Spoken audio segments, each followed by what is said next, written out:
कुर्सी प्यारी है, चाहे आग लगा के कुर्सी मिले, समाज तोड़ के कुर्सी मिले, चाहे अमन भंग के कुर्सी मिले, तो हिंदू मुस्लिम सारे पढ़े लिखे लोगों को इन कुत्तों को जलील करना पड़ेगा, वरना जीना मुश्किल हो जाएगा, वरना हिंदुस्तान में रहना मुश्किल हो जाएगा, वरना हिंदुस्तान में रहना मुश्किल हो जाएगा। आग लगेगी, गांव गांव टूटेगा। जब खिसियानी बिल्ली समझ लेगी कि मुझको मरना ही है, तो वो ऐसे हाथ जोड़ के नहीं मरेगी। वो खिसियानी बिल्ली दो चार कुत्तों को मार के मरेगी, दो चार जलीलों को मार के मरेगी। तो फिर क्या होगा? तू दो चार को मारेगा, ये दो चार 10 को मारेगा, तो हिंदुस्तान में गंगा नहीं बहेगी, हिंदुस्तान में खून बहेगा। हिंदुस्तान में जमुना नहीं, हिंदुस्तान में खून बहेगा। जब खून बहेगा तो तू वो भी चैन से नहीं रहेगा। इसलिए मुट्ठी भर कमीनों को लगाम देना होगा, इन जलीलों को बताना होगा कि तुम्हारे बहकावे में ना हम आएंगे ना मेरा भाई आएगा। और तुम जलील है, तुझको कुत्ते को हड्डी चाहिए, और तुमको चंद सिक्का चाहिए और कुर्सी चाहिए, तो हम इन कुत्तों को हड्डी फेंक दें, इन कुत्तों को जलील समझें, मगर समाज का सौहार्द न बिगाड़ें। जिस तरह मिलजुल के लोग रहते हैं वह मिलजुल के रहें। ये कुत्ते जलील होंगे और समाज में मोहब्बत की खुशबू फैल जाएगी, समाज मोहब्बत से रहेगा। और अब मैं आपसे कहना चाहता हूं कि आप मस्जिदों को आबाद करें। माइक फेंकता है, फेंकने दे उसको, हटा दे माइक को। माइक किस काम के लिए है? वो साहब, माइक खूबसूरती के लिए है क्या? माइक अजान है, अजान का ऐलान है नमाज के लिए। जब ऐलान है, नमाज ही नहीं हो रही है, वो तो बोलेगा ही माइक उठा के फेंको। माइक अजान हुई, 5 बुढ़ा मस्जिद में गया, जुम्मन जो 25 साल से नमाज पढ़ता था। ये नौजवान व्हाट्सएप चला रहे, नौजवान मोबाइल चला रहे, नौजवान साहब रात के 2-2 बजे तक जाग के सिनेमा देख रहे। मस्जिद में 5 जुम्मन है। जब 5 ही जुम्मन नमाजी है, तो फिर अजान माइक पे देने का क्या मतलब है? क्यों माइक पे अजान दे रहा है? जब वही 5 ही नमाज पढ़ने आएगा, तो फिर अजान माइक पे क्यों देता है? अजान माइक पे होने का मतलब यही है कि सारे मुसलमान अपने घर से निकल पड़े और चले अपने रब को याद करने के लिए, सजदारेज हो जाए मस्जिद में। और जिस दिन ये काम हुआ, सारे मुसलमान 100% औरतें घर में नमाज पढ़ने लगे, मर्द मस्जिद चले जाए। जिस दिन घर और मस्जिद सजदों से आबाद हुआ, अल्लाह उनके दिल में अजान की मोहब्बत डाल देगा।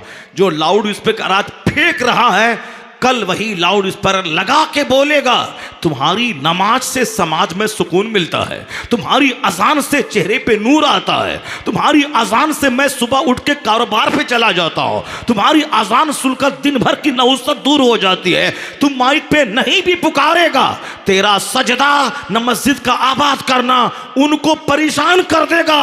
वो जो माइक फेंका है, वही कल आके माइक लगाना शुरू कर देगा।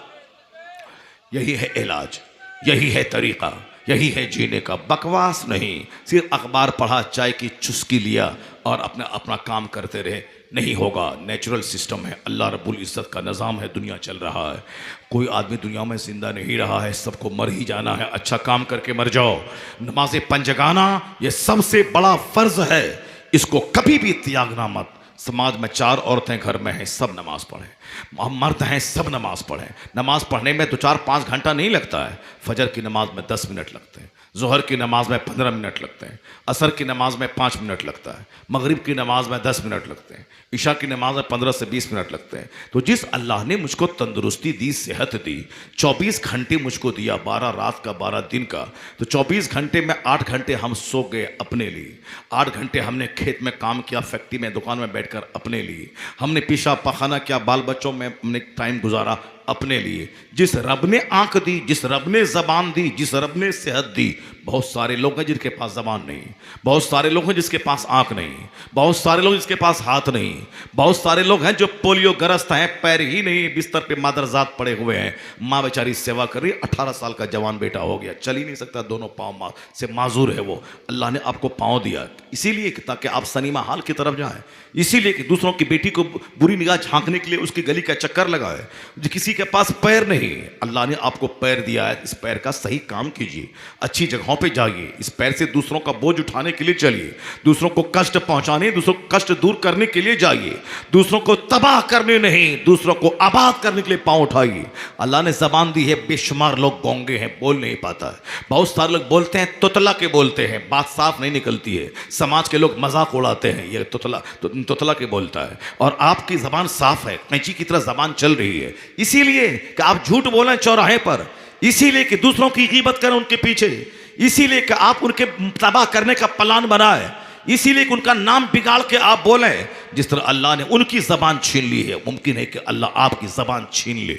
आपको ज़बान दिया था अल्लाह की भलाई बयान करें, ज़बान दी थी सच बोले, ज़बान दी थी दूसरों को इंसाफ दिलाने के लिए बोले, ज़बान दिया था कि कारोबार में सच्ची बात बोलें, झूठ न बोलें, मगर आपने इस ज़बान का ऐसी की तैसी करके रख दिया। कल अगर ज़बान की वो कुव्वत गुयाई अल्लाह छीन ले तो 100% जिम्मेदार वह होगा जिसने उस नेमत की कदर नहीं की। अल्लाह ने आंख दिया है, ये आंख दी है कि माँ बाप का चेहरा देखें और हर नजर के बदले में मकबूल हज का अज्र कमा लें। खाने काबा को देखें, नेकी कमाएं, कुरान शरीफ को देखें, नेकी कमाएं, दुनिया वालों को इबरत की निगाह से देखें। वह शराब पी की गाड़ी चला रहा था, एक्सीडेंट किया, लाश के हजारों टुकड़े हो गए। अब मैं कसम खाता हूं कभी शराब नहीं पीऊंगा, एक बूंद अंदर नहीं डालूंगा। ये आंख थी इबरत के लिए कि दूसरों की तबाही का तमाशा देखकर हम सबक हासिल करते। ये आंख थी इबरत के लिए, दूसरों का अंजाम देखकर सबक हासिल करते। कैसे कैसे बादशाह रहते थे, आज महल वीरान हो गया, उजड़ गया, खंडर में तब्दील हो गया। ये 1000 बीघा जमीन का जोतने वाला था, उनका बेटा दिल्ली में जाके टोटो चलाने लगा, उनका बेटा बंबई में हाजी अली के किनारे वहां चश्मा बेचने लगा। 100 बीघा जमीन का जोतदार था, और जो उसके घर में गाय चराता था, जो उसके गाय का पखाना उठाता था, जो उनके घर में झाड़ू लगाता था, आज 10 करोड़ के मकान में बंबई में ऐश कर रहा है। ये इबरत की खातिर है। ये आंख कौन है जो 1000 बीघा जमीन के जोतने वाले को मजदूर बना दिया?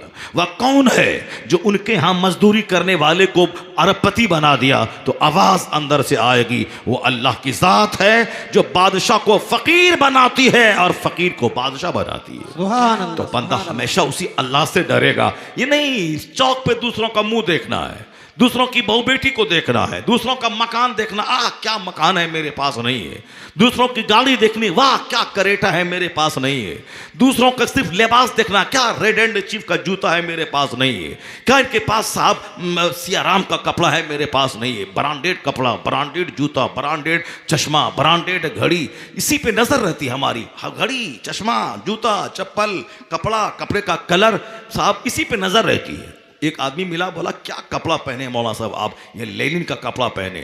मैंने कहा क्या बदतमीजी है, 1 घंटे मैंने दिगर जला जला की गुफ्तगू की है, मैंने 10 हदीस पढ़ा है, मैंने कुरान करीम की 10 आयतों की तिलावत की है, मगर ये नहीं बोला कि क्या गजब की आप तिलावत आपने करी। साहब आपने 1 घंटे में 10 हदीस पढ़ दिया, आपने 1 घंटे में 10 कुरान पाक की आयत पढ़ दी।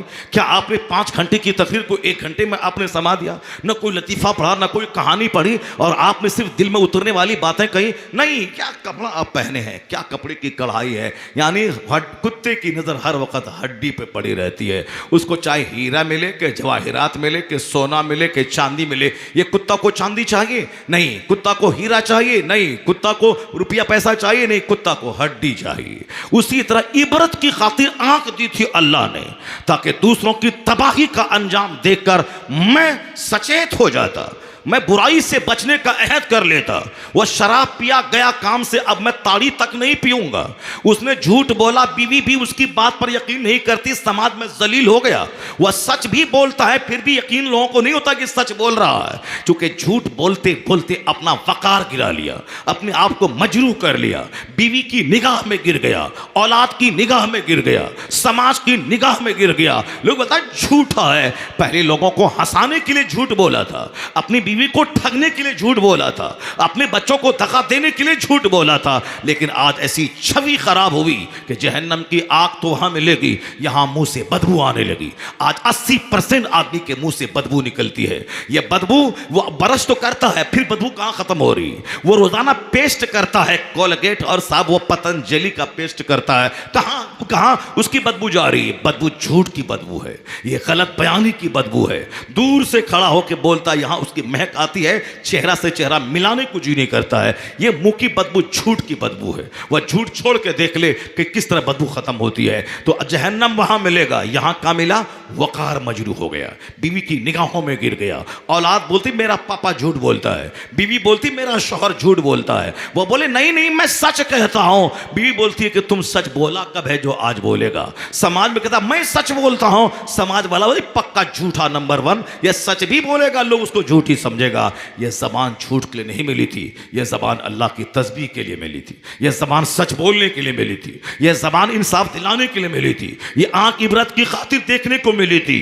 हम बीवी को देखते हैं, हम बच्चों को देखते हैं, कलेजा ठंडा करते हैं, माँ बाप को देखते हैं, मस्जिद देखते हैं, मदरसा देखते हैं, खानका देखते हैं, काबा देखते हैं, कुरान देखते हैं। हम बूढ़ों का चेहरा देखते हैं। बूढ़ों की इज्जत कर, अल्लाह तेरी इज्जत करने वाले को पैदा कर देगा जब तू बूढ़ा होगा। समाज के सारे बूढ़ों की इज्जत कर, बूढ़ों को बुढ़ा मत कह, बूढ़ों की इज्जत कर, वरना अगर तुमने बुढ़ा कहा तो तुझ